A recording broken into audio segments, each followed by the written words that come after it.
افلا يتدبرون القرآن ام على قلوب اقفالها نحمده ونصلي على رسوله الكريم اما بعد بسم الله الرحمن الرحيم اللهم صل على محمد وعلى آل محمد وبارك وسلم رب اشرح لي صدري ويسر لي امري واحلل عقدة من لساني يفقهوا قولي واجعل لي وزيرا من اهلي آمین یا رب العالمین۔ ناظرین کرام السلام علیکم ورحمۃ اللہ وبرکاتہ۔ مطالبات قرآن سیریز میں خوش آمدید کہتے ہیں آپ کو۔ اللہ تعالیٰ سے دعا ہے کہ آپ جہاں کہیں بھی ہوں اللہ تعالیٰ آپ سب کو ہم سب کو اپنے حفظ و امان میں رکھے، عافیت، امن اور سلامتی عطا فرمائے۔ قرآن حکیم کے منتخب مقامات کا مطالعہ کر رہے ہیں اس مطالبات قرآن سیریز میں، اور 5واں حصہ زیر مطالعہ ہے جس کا موضوع اور ٹاپک ہے تواصی بالصبر۔ اس حوالے سے 2 دروس کا مطالعہ کر چکے ہیں، آج 5ویں حصے کے تیسرے درس کی طرف چلیں گے انشاءاللہ تعالی۔ حصہ پنجم ہے، 5واں حصہ مطالبات قرآن سیریز کا درس 100واں۔ تیسرا درس ہے ابتلاء اور آزمائش کے دور کے لیے ہدایات، سورۃ العنکبوت رکوع نمبر 5 تا 7 کی روشنی میں۔ اس سے پہلے ہم نے گزشتہ درس میں سورہ عنکبوت کے پہلے رکوع کی 13 آیات کا مطالعہ کیا تھا۔ اب انشاءاللہ سورہ عنکبوت کے رکوع نمبر 5 تا 7 کی چند منتخب آیات کا مطالعہ آپ کے سامنے رکھیں گے، اور پہلے پیش نظر کیا ہے؟ پیش نظر ہے ابتلاء اور آزمائش کے دور کے لیے ہدایات کا سلسلہ آپ کے ہمارے سامنے رہے اور وہ بیان ہمارے اور آپ کے سامنے آ جائے۔ صرف یاد دہانی کے لیے 5واں حصہ اور اس کا موضوع تواصی بالصبر۔ ایک موضوع یا ایک درس حقیقت صبر پر مکمل ہوا، دوسرا درس اہل ایمان کے لیے ابتلاء اور آزمائش، سورہ عنکبوت کے پہلے رکوع کی آیات کی روشنی میں 13 آیات کا ہم نے مطالعہ کیا، اور اب 26واں درس ہے پوری سیریز کا، اور 5ویں حصے کا تیسرا درس ہے ابتلاء اور آزمائش کے دور کے لیے ہدایات، سورہ عنکبوت رکوع نمبر 5 تا 7 کی چند منتخب آیات کا مطالعہ آپ کے سامنے ہم رکھیں گے انشاءاللہ۔ باقاعدہ آج کے درس کا آغاز کرتے ہیں۔ اعوذ باللہ من الشیطان الرجیم، بسم اللہ الرحمن الرحیم۔ اتلو ما اوحی الیک من الکتاب واقیم الصلاة ان الصلاة تنہی عن الفحشاء والمنکر ولذکر اللہ اکبر واللہ یعلم ما تصنعون ولا تجادلوا اہل الکتاب الا باللتی ہی احسن الا الذین ظلموا منہم وقولوا آمنا بالذی انزل الینا وانزل الیکم والہنا والہکم واحد ونحن له مسلمون۔ صدق اللہ العظیم۔ یہ چند آیات سورہ عنکبوت کی جن کی تلاوت کی گئی۔ آئیے پہلے تمہیدی نکات کا مطالعہ کرتے ہیں اور پھر انشاءاللہ منتخب آیات سورہ عنکبوت کی آپ کی خدمت میں تشریح کے ساتھ پیش کریں گے۔ گزشتہ درس میں سورۃ العنکبوت کے پہلے رکوع کا تفصیلی مطالعہ کر چکے ہیں ہم، آپ کو یاد ہوگا نوجوانوں کے حوالے سے، علماءوں کے حوالے سے، کمزور طبقات کے حوالے سے رہنمائی، مصائب کا دور ہے، تعذیب المسلمین کا دور ہے، مشقتوں کا دور ہے، مصائب اور آزمائشوں کا دور ہے۔ ہدایات ہمارے سامنے آئیں سورہ عنکبوت کے پہلے رکوع کی روشنی میں۔ سورہ عنکبوت کے رکوع نمبر 2 تا 4 میں اہل ایمان کو آگاہ کیا گیا کہ تم سے پہلے کئی رسولوں اور ان پر ایمان لانے والوں کو بھی سخت آزمائشوں کے مراحل سے گزرنا پڑا، لیکن انہوں نے صبر کا مظاہرہ کیا۔ دوسرا، تیسرا، چوتھا رکوع ہم مطالعہ نہیں کر رہے، بس اس کی جو ایک اہم پہلو کی بات ہے وہ آپ کے سامنے رکھ رہے ہیں۔ سورہ عنکبوت کے دوسرے، تیسرے، چوتھے رکوع میں اللہ تعالیٰ نے پچھلے رسولوں میں سے نوح علیہ السلام کا بھی ذکر فرمایا، 950 سال تک، 950 سال تک استقامت کا پہاڑ بنے رہے اور حق کی دعوت دیتے رہے۔ پھر ابراہیم علیہ السلام اور ان کی قوم کے ساتھ ان کے مکالمے کا ذکر ہے، پھر ماضی کی نافرمان اقواموں کی تباہی کا ذکر بھی آتا ہے۔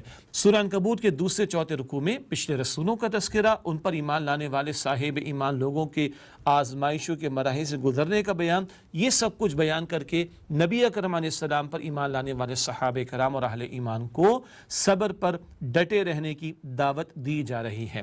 اس کے بعد سورہ عنکبوت کے رکوع نمبر 5 تا 7 میں صبر سے متعلق خصوصی ہدایات کا بیان ہے۔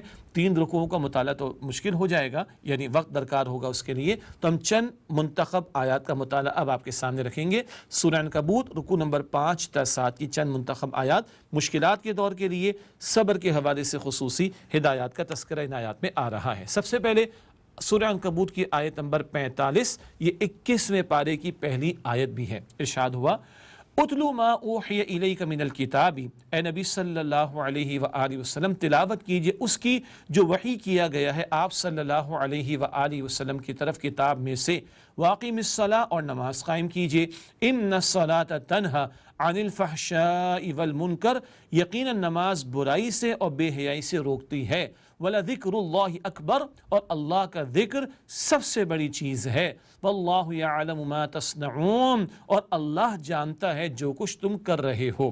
یہ سورہ عنکبوت کی آیت نمبر 45 کا ترجمہ۔ کئی اہم ہدایات آئی ہیں، آئیے ان کا مطالعہ کریں۔ اس کٹھن راستے میں پشت پناہ، ہمت بندھانے اور ثابت قدم رکھنے والی سب سے بڑی اور مؤثر نعمت اللہ کا ذکر ہے۔ مشکلات کا دور ہو، مصائب کے پہاڑ توڑے جا رہے ہوں، استقامت کا مظاہرہ کرنے کا معاملہ ہو، صبر کے مراحل سے گزرنا ہو، اس سارے حوالے سے اور تمام پہلوؤں کے اعتبار سے مؤثر ترین شے کیا ہے؟ اللہ تعالیٰ کا ذکر۔ ذکر کے تعلق سے تلاوت کا تذکرہ بھی آ رہا ہے اور نماز کا بیان بھی آ رہا ہے۔ آئیے اس پر مزید کلام کریں۔ اللہ تعالیٰ کے ذکر کا اعلیٰ ترین ذریعہ ہے قرآن حکیم، جو کہ الذکر بھی ہے اور ذکرہ بھی۔ قرآن کریم کے لیے ذکر کا لفظ بھی آتا ہے، ذکرہ کا لفظ بھی آتا ہے، تذکرہ کا لفظ بھی آتا ہے اور الذکر کا لفظ بھی آتا ہے۔ مثلا سورہ الحجر کی آیت نمبر 9 ہے، اِنَّا نَحْنُ نَزَّلْنَا الذِّكْرَ وَإِنَّا لَهُ لَحَافِظُونَ، بے شک یہ ذکر ہم ہی نے اتارا ہے اور ہم ہی اس کی حفاظت کرنے والے ہیں۔ یہ مشہور آیت ہے حفاظت قرآن کریم کے تعلق سے، جو اللہ تعالیٰ کا وعدہ ہے کہ اللہ تعالیٰ ہی قرآن حکیم کی حفاظت فرمائے گا اور فرما رہا ہے، اور قیامت تک یہ کلام محفوظ رہے گا۔ تو قرآن الذکر ہے، خود قرآن کریم بتا رہا ہے۔ ایک اور اہم بات، اللہ تعالیٰ کے ذکر کا جامع ترین ذریعہ ہے نماز۔ اس میں ذکر قولی بھی ہے اور ذکر عملی بھی۔ نماز کیا ہے؟ جامع ترین ذکر ہے۔ قول سے بھی ذکر ہے، تلاوت ہے، اذکار ہیں، تسبیحات ہیں، استغفار کے کلمات ہیں، درود شریف ہے، دعائیں ہیں، اور عمل سے بھی ذکر ہے، قیام بھی ہے، رکوع بھی ہے، سجدہ بھی ہے، بندہ اللہ کے سامنے جھک جاتا ہے، بچھ جاتا ہے، پیشانی زمین پر ٹکا دیتا ہے۔ تو جامع ترین ذکر ہے نماز، قولی ذکر بھی اور عملی ذکر بھی۔ البتہ آیت کریمہ کے الفاظ پہ غور کیجئے گا، تلاوت کیجئے قرآن پاک کی۔ مشکلات کے دور میں قرآن بہت بڑا سہارا، پچھلی اقوام کے واقعات کا بیان، پچھلے رسولوں کا تذکرہ، ان کی استقامت کا بیان، پچھلے ایمان والوں کی استقامت کا بیان، ظالمین کے برے انجام کا تذکرہ، اللہ کی نصرت ایمان والوں کے لیے آتی اس کا تذکرہ، یہ سب ایمان والوں کو ترغیب و تشویق دلانے کے لیے بہت بڑا ذریعہ۔ پھر نماز اللہ تعالیٰ کی مدد کے حصول کا ذریعہ بھی۔ قرآن پاک میں ہم پڑھتے ہیں سورہ البقرہ آیت نمبر 153 میں، استعینوا بالصبر والصلاۃ، صبر اور نماز کے ذریعے اللہ تعالیٰ کی مدد حاصل کرو۔ ہاں، نماز کے تعلق سے یہ بات بھی آئی کہ بے شک نماز بے حیائی اور بری باتوں سے روکتی ہے۔ نماز اگر واقعتاً نماز ہو، توجہ کے ساتھ ہو، تو بندہ برائیوں سے بچنے میں کامیاب بھی ہوتا چلا جاتا ہے۔ اللہ ہمیں اس کی توفیق عطا فرمائے۔ ایک اہم بات آئی اس آیت کریمہ میں، وَلَذِكْرُ اللَّهِ اکبر، اور اللہ کا ذکر سب سے بڑی شے ہے۔ نماز معین اوقات میں معین آداب کے ساتھ، تلاوت قرآن کے بھی بہرحال آداب ہیں، مگر چلتے پھرتے اٹھتے بیٹھتے بھی اللہ تعالیٰ کا ذکر مطلوب ہے۔ سورہ منافقون کے ذیل میں ہم نے اس کا مطالعہ بھی کیا تھا، ذکر کا تذکرہ بھی آیا تھا، اور بہترین طریقہ نبی اکرم صلی اللہ علیہ وآلہ وسلم کی تعلیم کردہ دعائیں اور اذکار، ان کو اپنے معمولات میں شامل کرنا، تو یہ مستقل ذکر الہی کا ذریعہ ہوگا۔ تو یہ مشکلات کے دور کے لیے رہنمائی، تلاوت قرآن، نماز کا اہتمام، ذکر الہی سے جڑے رہنا۔ اگلی آیت ہے سورہ عنکبوت کی آیت نمبر 46، ارشاد ہوا، وَلَا تُجَادِلُوا أَهْلَ الْكِتَابِ إِلَّا بِالَّتِي هِيَ أَحْسَنُ، اور اہل کتاب سے جھگڑا نہ کرو مگر ایسے طریقے سے کہ جو بہت اچھا ہو، إِلَّا الَّذِينَ ظَلَمُوا مِنْهُمْ، سوائے ان کے جو بے انصافی کریں، وَقُولُوا آمَنَّا بِالَّذِي أُنزِلَ إِلَيْنَا وَأُنزِلَ إِلَيْكُمْ، اور کہہ دو کہ ہم ایمان لائے اس کتاب پر جو ہم پر اتری اور اس کتاب پر جو تم پر اتری، وَإِلَٰهُنَا وَإِلَٰهُكُمْ وَاحِدٌ، اور ہمارا معبود اور تمہارا معبود ایک ہی ہے، وَنَحْنُ لَهُ مُسْلِمُونَ، اور ہم اسی کے فرما بردار ہیں۔ یہ سورہ عنکبوت کی آیت نمبر 46، ایک خاص پس منظر میں بھی اس کا نزول ہوا۔ آئیے اس آیت کی تشریح کو سمجھتے ہیں۔ اہل ایمان کو اہل کتاب خصوصاً عیسائیوں کے ساتھ عمدگی کے ساتھ مجادلہ یعنی بحث و مباحثے کا حکم، مجادلہ کہتے ہیں ڈیبیٹ کو، ڈائلاگ کو، بحث کو، مگر قرآن پاک کہتے ہیں احسن طریقے سے کام کیا جائے۔ عیسائیوں کے ساتھ کیوں خصوصاً؟ یہ سورہ عنکبوت ہے، 5 نبوی میں اس کا نزول، اور ہم نے پہلے بات جانی کہ 5 نبوی یعنی اعلان نبوت کا 5واں سال ہے، اعلان نبوت کے بعد 5واں برس ہے۔ اس 5ویں برس میں ہجرت حبشہ ایبیسینیا کی طرف مائیگریشن کا معاملہ بھی پیش آیا، وہاں نصارہ ہیں، ان سے مکالمہ ہوگا، ڈائلاگ ہوگا، گفتگو ہوگی، بات چیت ہوگی، مباحثہ ہوگا۔ تو قرآن پاک فرماتا ہے احسن طریقے سے کام کرنا، دعوت کے اعتبار سے، تبلیغ کے اعتبار سے، دین پریزنٹ کرنے کے اعتبار سے یہ بڑی اہم ہدایت ہے۔ احسن انداز سے بات کی جائے، مباحثہ کیا جائے، ڈائلاگ کیا جائے۔ ہاں ایکسیپشن ہو سکتا ہے، آگے ذکر آیا اِلَّا الَّذِينَ ظَلَمُوا مِنْهُمْ، یہ الفاظ ہے سوائے ان میں سے وہ کہ جو ظلم پر اتر آئیں۔ اس کے دو مفہوم بیان کیے گئے ہیں۔ نمبر ایک یہ کہ ان میں سے جو لوگ ظلم یعنی ہٹ دھرمی پر اتر آئیں ان سے مجادلہ کیا ہی نہ جائے، یعنی جو بات ہم نے سورہ فرقان میں پڑھی تھی وَإِذَا خَاطَبَهُمُ الْجَاهِلُونَ قَالُوا سَلَامًا، نادان لوگ الجھتے ہیں وہ کہتے ہیں سلام، بحث نہیں کرتے۔ ایک تو یہ مراد دی گئی ہے کہ جو ہٹ دھرمی پر اتر آئیں ان سے مجادلہ نہ ہو، اور ایک اور مفہوم بھی بڑا دلچسپ بیان ہوا ہے، اور وہ یہ ہے کہ دوسرا مفہوم یہ کہ ان سے اسی انداز سے گفتگو کی جا سکتی ہے جیسا انداز وہ اختیار کر رہے ہیں۔ کبھی کبھی ترکی بہ ترکی جواب دیا جا سکتا ہے، کبھی کبھی تو اگر کوئی ایسا ہے تو پھر ایسے انداز یا ٹون میں بھی کبھی کلام کیا جا سکتا ہے، اس کی گنجائش عطا ہو رہی ہے۔ مثال کے طور پر قرآن کریم نے سورہ قصص آیت نمبر 55 میں سلامتی کا رویہ اختیار کرنے کے تعلق سے کہ بھئی مجادلہ نہ کیا جائے، مباحثہ نہ کیا جائے، یہ ذکر آیا وَإِذَا سَمِعُوا اللَّغْوَ أَعْرَضُوا عَنْهُ وَقَالُوا لَنَا أَعْمَالُنَا وَلَكُمْ أَعْمَالُكُمْ سَلَامٌ عَلَيْكُمْ لَا نَبْتَغِي الْجَاهِلِينَ۔ اور جب وہ بیہودہ بات سنتے ہیں تو اس سے منہ پھیر لیتے ہیں اور کہتے ہیں کہ ہمارے لیے ہمارے اعمال اور تمہارے لیے تمہارے اعمال، تم کو سلام، ہم جاہلوں سے نہیں الجھتے۔ تو فضول میں اپنا وقت بندہ مومن برباد نہیں کرتا۔ اگلا نقطہ، ایک اور اہم بات، گفتگو کی اساس ہمیشہ ایسی بات کو بنایا جائے جو اپنے اور مخاطب کے درمیان قدر مشترک ہو۔ جیسے اس آیت میں ذکر آیا کہ ہم ایمان لائے اس پر جو ہم پر نازل ہوا اور اس پر جو تم پر نازل ہوا، اور ہمارا تمہارا معبود معبود واحد ہے۔ ہم میں اور نصارہ میں بہت فرق ہے، مگر اللہ کو تو وہ بھی مانتے، ہم بھی مانتے، انجیل اصل جو نازل ہم اس کو بھی مانتے۔ اللہ اکبر۔ تو کامن فیکٹر سے بات شروع کی جائے، یہ بھی دعوت کا بڑا قیمتی اسلوب ہے۔ نصارہ اور ہم میں زمین آسمان کا فرق، مگر اللہ تعالیٰ فرماتا ہے مشترک بات سے بات کو شروع کیا جائے۔ اس کے برعکس ہم اپنے معاشرے میں کیا دیکھتے ہیں کہ اختلافی باتوں سے ہی بات شروع ہوتی ہے اور جھگڑوں پر ختم ہو جاتی ہے۔ یہ طرز عمل قرآن کریم کی تعلیم کے مطابق نہیں، بلکہ مشترکات پر کلام ہو اور احسن طریقے سے گفتگو ہو، یہ بات ہمیں سکھائی جا رہی ہے۔ ناظرین کرام، آیت نمبر 46 کا مطالعہ مکمل ہوا، ایک وقفہ لیتے ہیں، اس کے بعد مزید انشاءاللہ تعالی آیات کا مطالعہ آپ کے سامنے رکھیں گے۔ ملاقات ہوتی ہے ایک وقفے کے بعد۔ السلام علیکم ورحمۃ اللہ وبرکاتہ۔ السلام علیکم ورحمۃ اللہ وبرکاتہ۔ ناظرین خوش آمدید کہتے ہیں آپ کو۔ سورہ عنکبوت کے رکوع نمبر 5، 6 اور 7 کی منتخب آیات سمجھ رہے، بہت اہم ہدایات مشکلات کے دور کے لیے رہنمائی کے تعلق سے۔ اگلی آیت جس کا انتخاب کیا گیا سورہ عنکبوت کی آیت نمبر ہے 56، ارشاد ہو رہا ہے اعوذ باللہ من الشیطان الرجیم، بسم اللہ الرحمن الرحیم، یا عبادی الذین آمنوا، اے میرے وہ بندو جو ایمان لائے ہو، ان ارضی واسعۃ، میری زمین بہت کشادہ ہے، فإیایا فاعبدون، پس تم صرف میری ہی بندگی کرو۔ یہ آیت نمبر 56 کا ترجمہ۔ اس کی تشریح کی طرف چلتے ہیں۔ پہلا نقطہ، مسلمانوں کو ہدایت دی گئی کہ اگر کسی ایک مقام پر توحید پر کاربند رہنا ممکن نہ ہو تو وہاں سے ہجرت کر جاؤ۔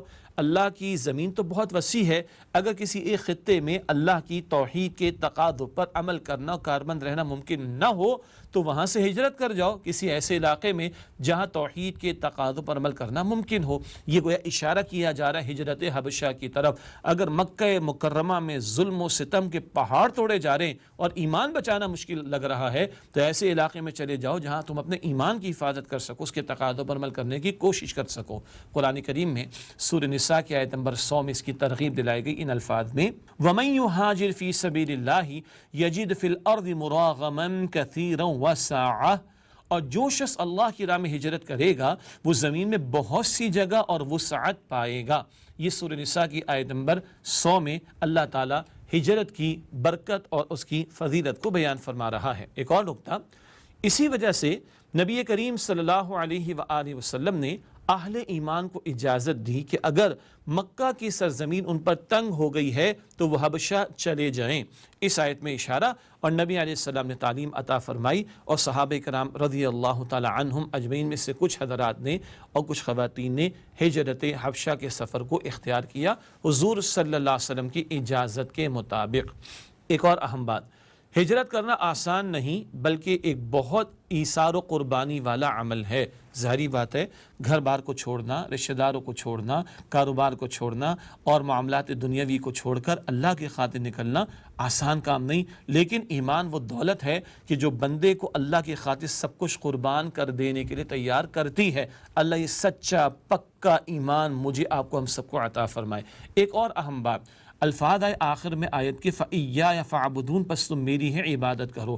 اللہ کی عبادت اہم ہے جی، اللہ کے دین کے تقاضوں پر عمل کرنا اہم ہے۔ اس کی خاطر ہجرت بھی کرنا پڑ جائے تو ہجرت کر جانا۔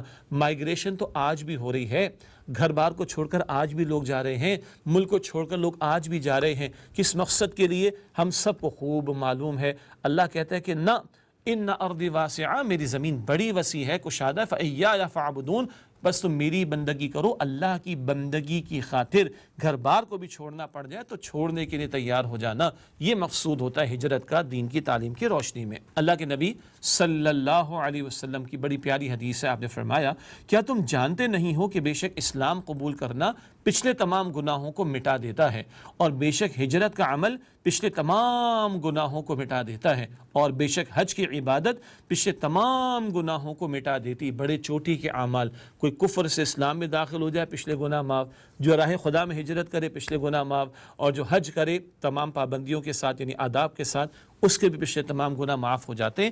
اللہ تعالیٰ ان اعمال کے اعتبار سے ہمیں بھی اجر و ثواب کے حصول کی توفیق عطا فرمائے۔ اس کے بعد اگلی آیت ہے سورہ عنکبوت کی آیت نمبر 57۔ کل نفس ذائقۃ الموت، ہر جان موت کا ذائقہ چکھنے والی ہے۔ ثم الینا ترجعون، پھر تم سب ہماری طرف لوٹائے جاؤ گے۔ الفاظ پہ آپ غور کیجئے گا، کل نفس ذائقۃ الموت، یہ چاروں الفاظ اردو میں ہم استعمال کرتے ہیں۔ قرآن پاک ہم اردو بولنے سمجھنے والوں کے لیے سمجھنا آسان زبان ہے جی، قرآن پاک کی زبان عربی زبان ہم اردو بولنے سمجھنے والوں کے لیے آسان ہے۔ خود دیکھیے ان چار الفاظ میں کل نفس ذائقۃ الموت، یہ چاروں الفاظ اردو زبان میں ہم استعمال کرتے ہیں، تو بتایا گیا ہر جان موت کا ذائقہ چکھنے والی ہے۔ ثم الینا ترجعون، پھر تم سب ہماری طرف ہی لوٹائے جاؤ گے۔ اس آیت پر کلام کرتے ہیں۔ دنیا کی زندگی عارضی ہے، یہاں کا آرام و آسائش بھی ختم ہونے والا ہے، اور تکالیف اور مشقتیں بھی وقتی ہیں۔ دنیا ہے ایک حقیقت، مگر الحقیقت the ultimate reality نہیں۔ دنیا عارضی ہے، یہاں کا آرام اور آسائش بھی عارضی ہے، یہاں کی تکلیف اور مشقتیں بھی عارضی ہیں۔ کیا خیال ہے؟ اللہ تعالیٰ مجھے اور آپ کو اس کا یقین عطا فرما دے۔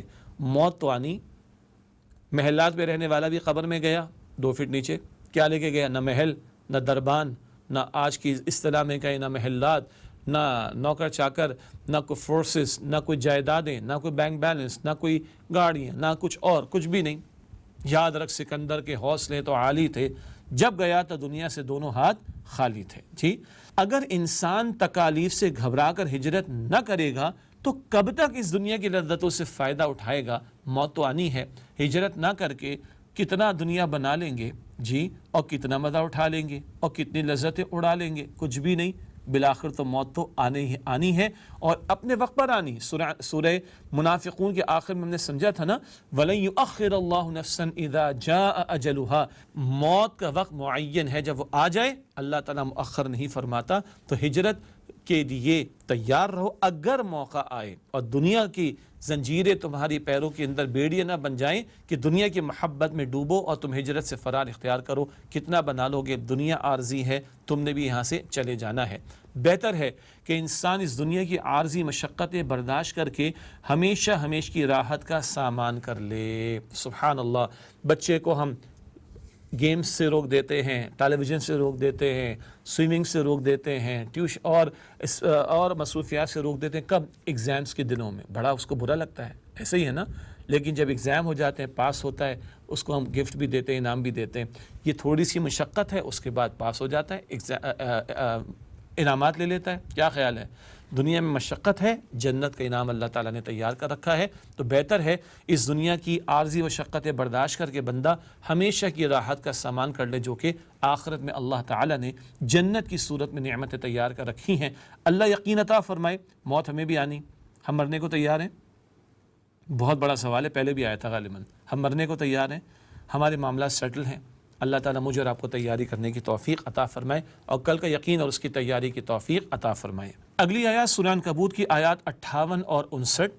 والذین آمنوا وعملوا الصالحات، اور وہ لوگ جو ایمان لائے اور جنہوں نے نیک عمل کیے، لنبوئنہم من الجنۃ غرفا، ہم لازماً ان کو ٹھکانہ دیں گے جنت کے بالا خانوں میں، تجری من تحتها الانہار، بہتی ہیں جن کے دامن میں ندیاں، خالدین فیہا، ہمیشہ رہنے والے ہیں ان میں، نعم اجر العاملین، کیا ہی عمدہ ہے بدلہ عمل کرنے والوں کا، الذین صبروا، وہ لوگ جنہوں نے صبر کیا، وعلی ربہم یتوکلون، اور وہ اپنے رب پر توکل کرتے ہیں۔ یہ سورہ عنکبوت کی آیات 58 اور 59 کا ترجمہ، اور پھر ایمان والوں کے لیے ترغیب و تشویق، راہ خدا میں ہجرت کے لیے ترغیب و تشویق، مصائب کے جھیلنے والوں کے لیے بشارت کا سامان کیا جا رہا ہے۔ تشریح کی طرف چلتے ہیں۔ اس حوالے سے پہلا نقطہ، اہل ایمان سے انتہائی پختہ وعدہ کیا گیا کہ جو لوگ اللہ تعالیٰ کی بندگی کی خاطر اپنے دنیاوی مال و اسباب اور ٹھکانے کو چھوڑ کر ہجرت کرتے ہیں، اللہ انہیں جنت کے بالا خانوں میں ٹھکانہ عطا فرمائے گا۔ یہ ہے جو اللہ تعالیٰ ترغیب و تشویق دلا رہا ہے۔ اللہ کی خاطر گھر کو چھوڑا، گھر والوں کو چھوڑا، مال و اسباب کو چھوڑا، فکر نہ کرو، یہ سب بھی اللہ ہی نے تمہیں دیا تھا، اس کی خاطر چھوڑے تو کمال نہیں ہے، مگر اس کی شان کریمی کیا ہے؟ اللہ جنت کے بالا خانوں میں ٹھکانہ عطا فرمائے گا۔ اور جنت کیا ہے؟ ہم نے ایک حدیث کا مطالعہ پہلے کیا تھا، حدیث قدسی بخاری شریف میں اللہ تعالیٰ کا کلام نبی علیہ السلام نے نقل فرمایا، ما لا عین رأت ولا اذن سمعت ولا خطر علی قلب بشر، نہ کسی آنکھ نے کبھی دیکھا، نہ کسی کان نے کبھی سنا، نہ کسی کے دل میں اس کا خیال بھی کبھی آیا ہوگا۔ تو یہ ہے جو اللہ دلجوئی فرما رہا ہے کہ جو اللہ کی خاطر گھر بار کو، مال و اسباب کو چھوڑیں گے، اللہ جنت کے بالا خانوں میں عمدہ ٹھکانہ ان کو عطا فرمائے گا۔ ایک اور نقطہ اس آیت کی تشریح میں، یہ وہ لوگ ہیں جنہوں نے صبر کیے، یعنی جو ثابت قدم رہے، نہ کسی تشدد اور مخالفت سے بد دل ہوئے، نہ کسی لالچ اور سودے بازی سے متاثر ہوئے، اور اپنا سب کچھ لٹا کر غریب الوطنی اختیار کی۔ کبھی تشدد، کبھی مخالفت کے معاملات، کبھی گیو اینڈ ٹیک کی پیشکشیں، کچھ تم مان لو کچھ ہم مان لیں، ان سب پیشکشوں کو رد کیا اور سب کچھ لٹا کر غریب الوطنی اختیار کی، گھر بار کو چھوڑ کر ہجرت کر گئے، اللہ کی راہ میں نکل گئے، ان سب کے لیے اللہ تعالیٰ یہ تمام درجات کا ذکر اور اپنی نعمتوں کا بیان عطا فرما رہا ہے بطور خوشخبری۔ ایک اور اہم بات آئی ہے، انہوں نے ثابت کیا کہ ان کا بھروسہ اسباب پر نہیں، مسبب الاسباب پر ہے۔ الفاظ کیا ہے؟ وَعَلَىٰ رَبِّهِمْ يَتَوَكَّلُونَ، اور وہ اپنے رب اللہ سبحانہ وتعالیٰ پر توکل کرتے ہیں۔ توکل وہ دولت ہے جو بندے کو کھڑا کرتی ہے، توکل وہ دولت ہے جو بندے کو اسباب نہیں، مسبب الاسباب کی طرف متوجہ کرتی ہے۔ توکل وہ دولت ہے جو اللہ کی خاطر سب کچھ قربان کرنے کے لیے بندے کو تیار کرتی ہے۔ اللہ اپنے ان بندوں میں ہمیں شامل فرمائے جو اللہ تعالیٰ پر توکل کرنے والے ہیں۔ کل نفع، کل اختیار، اس کا مالک کون ہے؟ اللہ سبحانہ وتعالیٰ۔ ہر فرض نماز کے بعد مسنون اذکار اور دعائیں نبی اکرم صلی اللہ علیہ وسلم نے ہمیں سکھائیں، ان میں یہ بھی شامل، اللہم لا مانع لما اعطیت ولا معطی لما منعت ولا ينفع ذا الجد منک الجد، اے اللہ جو تو عطا فرمانا چاہے کوئی روک نہیں سکتا، جو تو نہ دینا چاہے کوئی دلوا نہیں سکتا۔ سبحان اللہ، کل نفع اللہ کے اختیار میں، کل نقصان اللہ کے اختیار میں، ولا ينفع ذا الجد منک الجد، اور اللہ تیرے اختیار کے مقابلے میں کسی کا اختیار کام آنے والا نہیں۔ اللہ یہ توکل کی دولت مجھے، آپ کو، ہم سب کو عطا فرمائے۔ بڑی اہم ہدایات ہیں۔ ناظرین اکرام، ایک وقفہ لیتے ہیں، اس کے بعد مزید چند منتخب آیات سورہ عنکبوت کی آخری آیات میں سے آپ کے سامنے رکھیں گے۔ ایک وقفے کے بعد ملاقات ہوتی ہے انشاءاللہ۔ السلام علیکم ورحمۃ اللہ وبرکاتہ۔ السلام علیکم ورحمۃ اللہ وبرکاتہ۔ ناظرین خوش آمدید کہتے ہیں آپ کو۔ مطالبات قرآن سیریز کا سلسلہ جاری، سورہ عنکبوت کی اہم اور منتخب آیات کا مطالعہ کر رہے ہیں۔ اہم تو تمام آیات، منتخب آیات کے اس معنی میں صبر کے حوالے سے رہنمائی، مشکلات کے دور کے اعتبار سے رہنمائی۔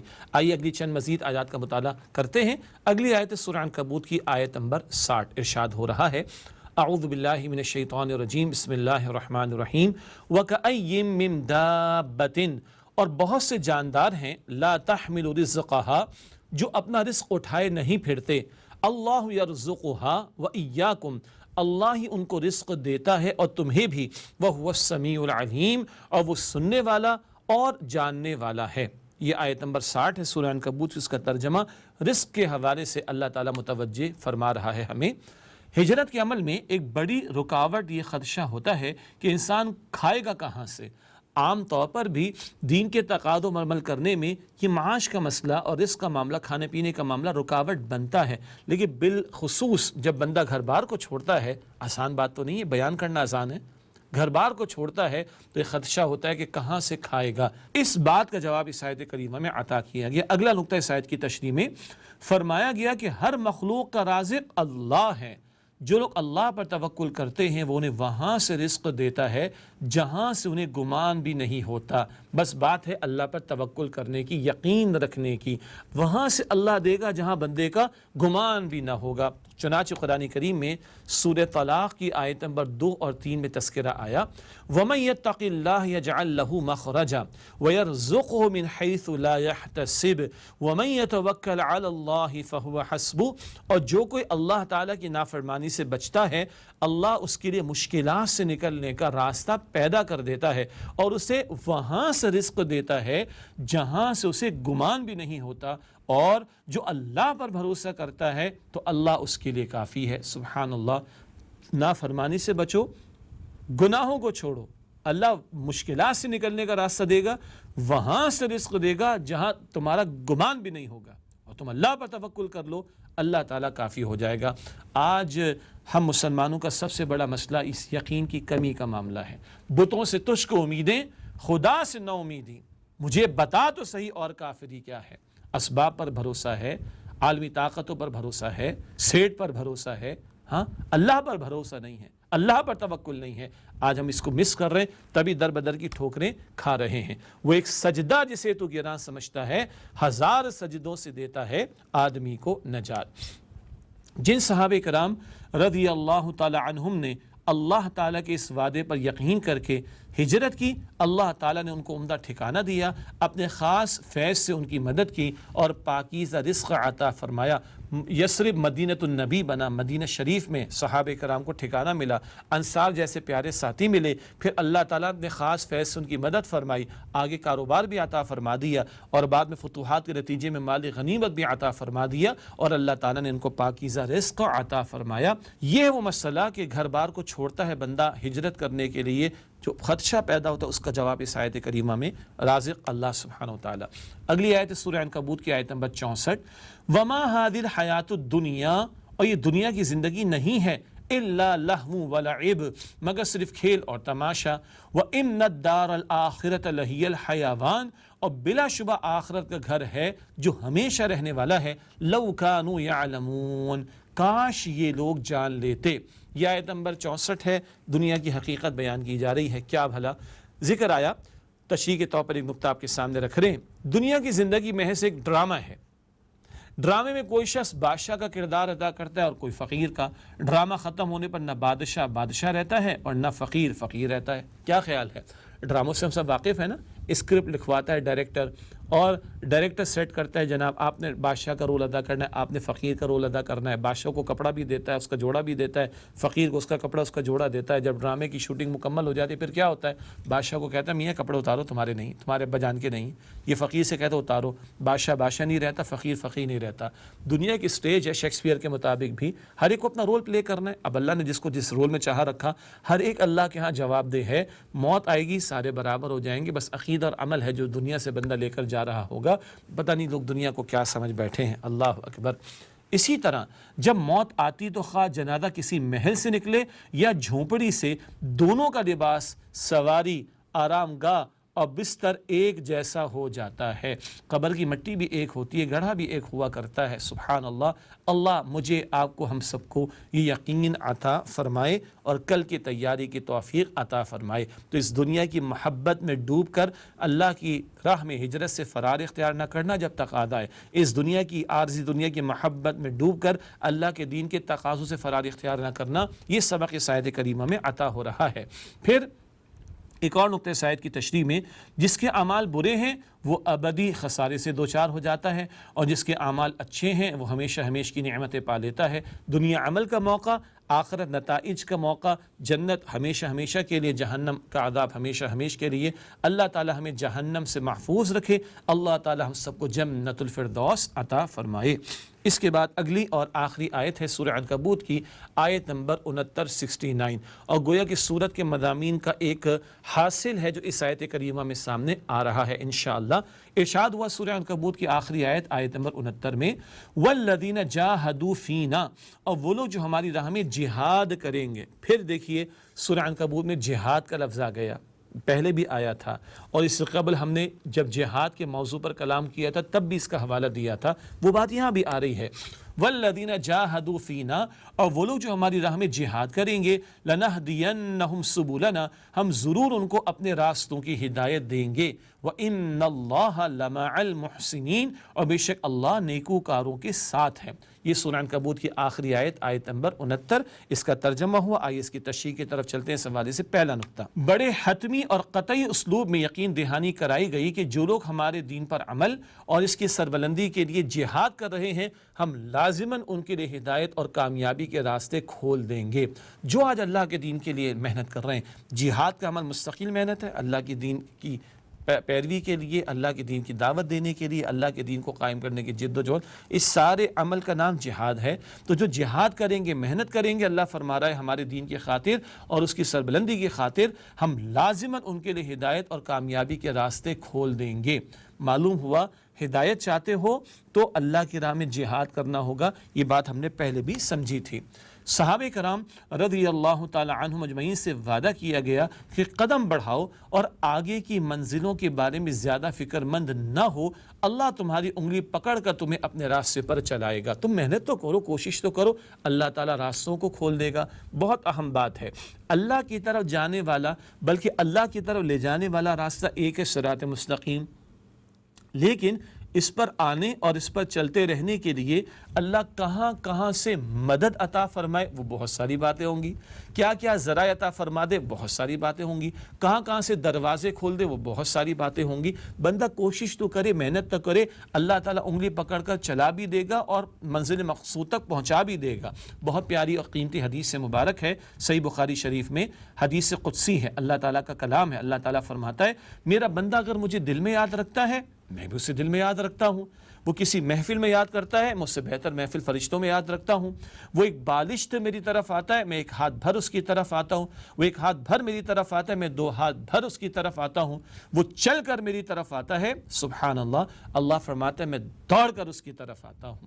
کمی ہم میں ہے، اللہ کی عطا میں کوئی کمی نہیں، اللہ تو دینے کو تیار، ہم تو مائل بکرم میں کوئی سائل ہی نہیں، کمی ہمارے اندر ہے، کوتاہی ہمارے اندر ہے، غلطی ہم کر جاتے ہیں، سستی ہم دکھاتے ہیں، ورنہ وہ تو کہتے ہیں جو ہماری راہ میں جہاد کریں گے، کوشش کریں گے، ہم اپنے راستوں کی ہدایت ضرور ان کو عطا کریں گے۔ ایک اہم نقطہ یہاں پر پہلے بھی میں نے ذکر کیا، اہم نقطہ یہ بیان ہوا کہ ہدایت اسی کو ملتی ہے جو اللہ کی راہ میں کوشش کرتا ہے۔ اسٹرگل تو کرنا پڑے گی نا، طلب بھی ہو، تڑپ بھی ہو اور کوشش بھی ہو۔ سورہ شورا کی آیت نمبر 13 میں آتا ہے یہدی الیہ من ینیب، جو اللہ کی طرف رجوع کرتا ہے اللہ اس کو ہدایت دیتا ہے۔ تو ہدایت اس کو ملتی جو اللہ کی راہ میں جہاد کرتا ہے، ہدایت اس کو ملتی جو اللہ تعالیٰ کی راہ میں کوشش کرتا ہے۔ اللہ اخلاص کے ساتھ ہمیں کوشش کرنے اور لگے رہنے کی توفیق عطا فرمائے۔ ایک اور اہم بات آئی آیت کے آخر میں، وَإِنَّ اللَّهَ لَمَعَ الْمُحْسِنِينَ، اور بے شک اللہ محسنین کے ساتھ، نیکوکاروں کے ساتھ۔ احسان کیا ہے؟ عمدگی کے ساتھ عمل کرنا، حسن، عمدگی، حسن کے ساتھ عمل کرنا۔ تو جو اللہ کی راہ میں لگیں اور اچھے انداز سے، خوبصورت انداز سے، بہتر انداز سے لگا رہے ہیں اپنے آپ کو، اللہ کی معیت ان کے ساتھ ہے، اللہ کی نصرت ان کے ساتھ ہے، اللہ ان کے ساتھ ہوگا، اللہ کا خصوصی ساتھ اور اللہ تعالیٰ کی خصوصی نصرت ان کو میسر آئے گی جو حسن کے ساتھ اللہ تعالیٰ کی راہ میں لگے رہے۔ اب یہ حسن کیا ہے؟ ہر نماز کے بعد ایک مسنون دعا، اللہم اعنی علی ذکرک و شکرک و حسن عبادتک، اے اللہ میری مدد فرما اپنے ذکر کے لیے اور اپنے شکر کے لیے اور اپنی عمدہ عبادت کے لیے۔ اللہ اپنی راہ میں ہمیں مستقل جہاد کرتے رہنے کی توفیق عطا فرمائے۔ ناظرین کرام، الحمدللہ اسی کے ساتھ مطالبات قرآن سیریز کا حصہ پنجم اور درس سوم کی تکمیل، 5ویں حصے کا تیسرا درس بھی ایک ہی نشست میں الحمدللہ مکمل ہوا۔ ابتلا اور آزمائش کے دور کے لیے ہدایات، مصائب مشکلات کے دور کے لیے رہنمائی، ہم نے حقیقت صبر کا ٹاپک پہلے سمجھا، پھر ایک درس میں ہم نے سورہ عنکبوت کے پہلے رکوع کا مطالعہ کیا، اور آج ہم نے سورہ عنکبوت کے رکوع نمبر 5 تا 7 کی روشنی میں منتخب آیات کا مطالعہ کیا۔ اللہ تعالیٰ قرآن کریم کا مزید فہم ہم سب کو عطا فرمائے اور اس کے تقاضوں پر عمل کی توفیق عطا فرمائے۔ انشاءاللہ اگلی نشست میں اگلے ایک اور درس کے ساتھ آپ کی خدمت میں حاضر ہوں گے۔ اللہ تعالیٰ سے دعا ہے کہ اللہ تعالیٰ میری، آپ کی، ہم سب کے تمام مسلمانوں کی مغفرت فرمائے، آمین یا رب العالمین۔ وآخر دعوانا الحمدللہ رب العالمین، والسلام علیکم ورحمۃ اللہ وبرکاتہ۔ أفلا يتدبرون القرآن أم على قلوب أقفالها